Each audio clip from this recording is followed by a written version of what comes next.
All right, we're gonna start with 784 600 to all the ones who are watching it for free. I messed up. I forgot to make it unlisted. So मजे कर लो free में एक video देख लो तुम लोग आगे नहीं देखने को मिलेगा. And if you like it, you can become a member. You obviously cannot comment in the live stream because only members can comment in the live stream. So yes, enjoy कर लो. मुफ्त का चंदन घिस मेरे नंदन. ये एक बार तो मुफ्त का चंदन घिस सकते हो तुम लोग. But yeah, so you guys will get an idea of what we do behind the members only content. Members can comment obviously on the live stream tab, that if you join the membership you can comment, do whatever you want to. But we're going to cover 784 600 Indra and Varuna, Vashishtra Maitra Varuni, 5 verses, Trishtub. The theme of rapid and forward movement dominates this hymn. This movement is marked by the repetition of fourth and forward in verses 1C, 3, 4, 4C, 5D, and by verbal forms such as Inviti speeds in 2A and Jataha hastened in 3C. The various kinds of movement involve the proffering of hymns and oblations and the answering progress of the sacrifices by means of the wealth and offspring they receive from the gods. There is also movement implied in the speed of the rule of Indra and Varuna 2a, which extends high and wide in verse 2. Verbally enclosed within this description of the extent of their rule 2a, 2d are the bonds of the two gods 2b and the anger of Varuna 2c, which show the menacing power of the gods to enforce their rule.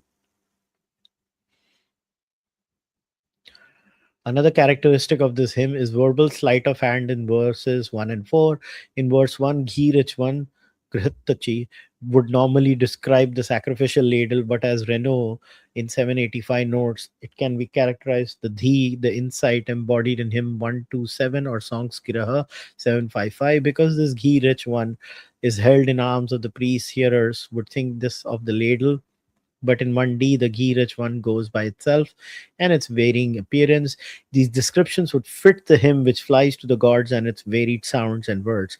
The final one, therefore, creates for hearers an unexpected redefinition of the ghee rich one and produces a double image of it as both ladle and hymn. As such, the ghee rich one represents the oblations and reverence offered to the gods in 1b.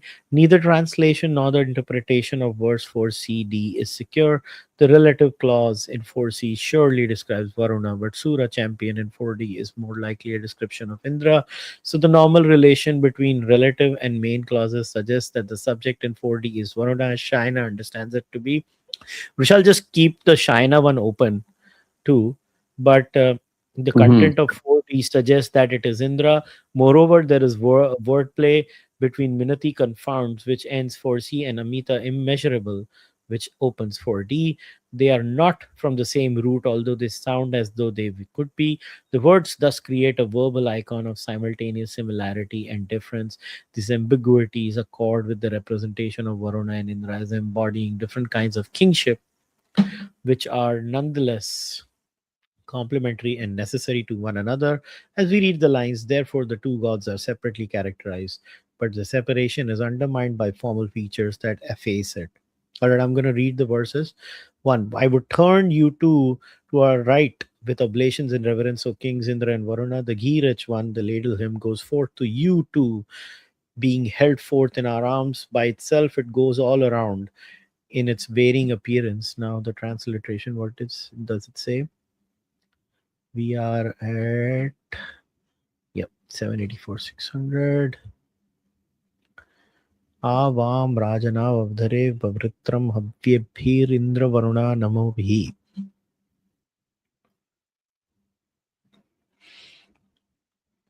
Heaven speeds the lofty rule of you two who bind with ropeless bonds. Might the anger of Varuna avoid us, Indra will make a wide, wide world for us. Make our sacrifice cherished at the ritual distributions. Make our sacrifice formulations acclaimed among patrons. Let wealth hasten by the gods come to us. Further us with the help we crave. On us, O Indra and Varuna, bestow wealth, granting every wish, rich in goods and many cattle.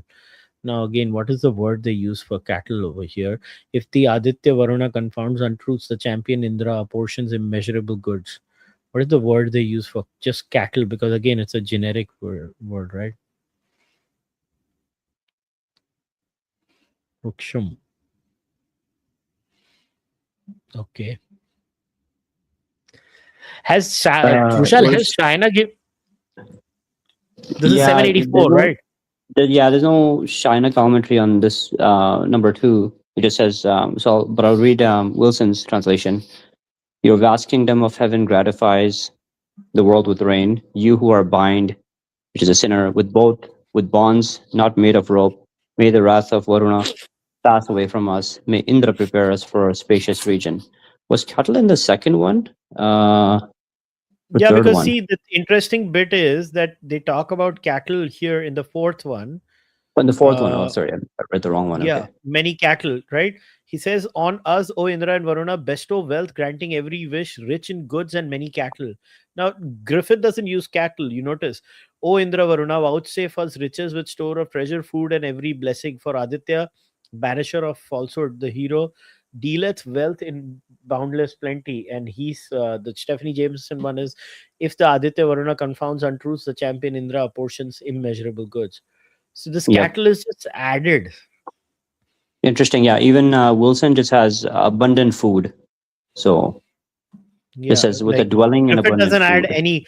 Griffith doesn't specify, which is why I was like, I immediately read the Sanskritam thing. Like, it makes no sense. Why has cattle been added? It's too specific to be added. I think um, the cattle bit is not needed here. Cattle makes no sense. Yeah, I'm reading the Sanskrit. I don't see anything. Um, No, there is no word. it says yeah, Vasumantam. Okay. Uh, let's see. Yeah, but that I Yeah, think Griffith does that it better, yeah. right? That's No, like yeah, just yeah, food and every blessing. Food yeah. I'm just is thinking the why they would have translated it this way. Is there any inkling or anything? But no, it's hard. No, I don't see it. I just pick the word.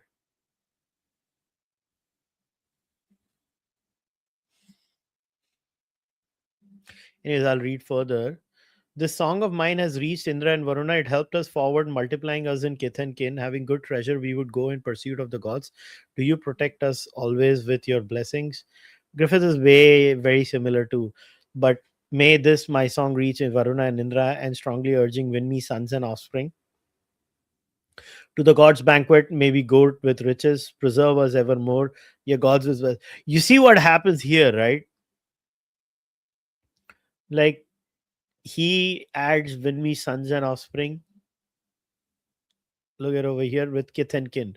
The language is so different, right? Like, Yes, it's and Wilson says sons modern and language. grandsons.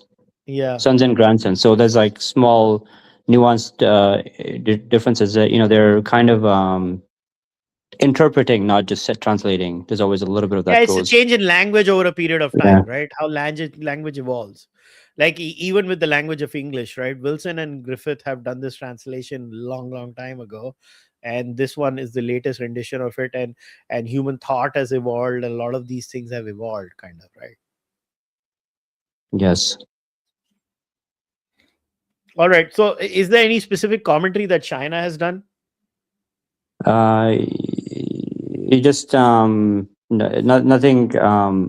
nothing really groundbreaking. Just in four, China just says Aditya, son of Aditi, which is like Varuna. Like when they say Aditya, they're actually referring to Varuna. It says commentary, because it says Aditya, who punishes beings devoid of truth, gives unbounded treasures. So saying like they're really saying this is we're talking about Varuna, who is son of Aditya, or he's hence an Aditya. So that was one. Nothing else. One thing I thought that was interesting is in the first one, like it's I think Brereton and Jameson. How do they put it? They say so quickly here in the Oh, it's on second the part, screen, right? right? I would turn Yeah, you yeah. to No, I've here got it. to I've our got it here right as with well. oblations, remembrance, O King.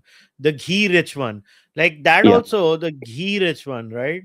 Like what does Wilson like? What does Wilson says Griffith say? butter laden, Yeah, butter laden. yeah. Uh, Yeah. but look So at it's Griffith. Look at Griffith. Held in both arms, the ladle dropping fatness. It's just such a that's such a weird translation. yeah. I guess yeah. I mean, they're all kind of true, but not really. It's they use something specific kind of thing, which is known to be ghee now. So I think ghee is probably the using a. If you try to translate ghee, you get this. Other things, right? You Oh, get I think fat or butter. Yeah. Jameson one is more accurate. There's yeah, because they're using a more Indian word, right, for it. But what I Yeah. was going to say is that how it ends, right, Jameson, is like by itself, it goes all around in its varying appearance, right? In the same way, the ghee-rich one goes forth to you too, being held in our arms. By itself, it goes all around in its varying appearance. And Wilson calls the varying appearance he translated as many forms. But in the Sanskrit, the Vedic, you got Vishwarupa. I thought that was interesting because that's obviously we know the Vishwarupa later on, but this is Vishwarupa, um, which is kind of a different manifold. Vishwarupa Jigati. This is where I'm missing Gopi now, but going by the that's not exactly You're explained talking here. about this. Pravam Gritachi Bahavor Dadhana Paritmana Vishwarupa Jigati or Yeah, Jigati. yeah. This one. It doesn't look like it's Vishwarupa. It looks like it's Vishwarupa Jigati. So Mhm. it's I thought that was interesting, but it's kind of this imagery of right, Vishwarup like that we hear later in the Gita. But yeah, I thought that was kind of an interesting tidbit here. But other than that, I think it's mostly just your normal Yeah, it's short just an ode to phrase the to gods. It's a yes, standard ode to the gods hymn. Nothing beyond that. That's what I was gonna say. yeah. It's a standard ode to the gods. There's nothing special. There is no context in this hymn that we can take out and we are missing out on something. There's nothing. It's just a standard Well, the ode to the cattle bit gods was hymn. an interesting find because I wouldn't have thought to look for that because usually they get that right. Which is But why I always open multiple translations, right? Because yes, yeah, yeah. and obviously it changes the fact that I have read this book multiple times, so it kind Mm, of my muscle memory kicks in every time I read different mm, verses. So I mm-hmm. remember, oh yeah, this verse is different in Griffith, it's different in Jameson. So it's just natural muscle memory. I don't know how it happens. If you ask me off the cuff, I will never remember it. I start reading it, everything comes to me. Right. So Yeah. Shiprita, do you have anything? It's basically a very standard hymn. We can just wrap up, but yeah, Shiprita. Yeah, it's pretty direct. Just a verse of word, nothing specific about it. Yeah, so we'll wrap up. Then we'll just wrap up today. All right. All right, guys. I'll see you on Sunday then. Okay. Thank you. All right. Okay, Take Bye. bye. care. Take care.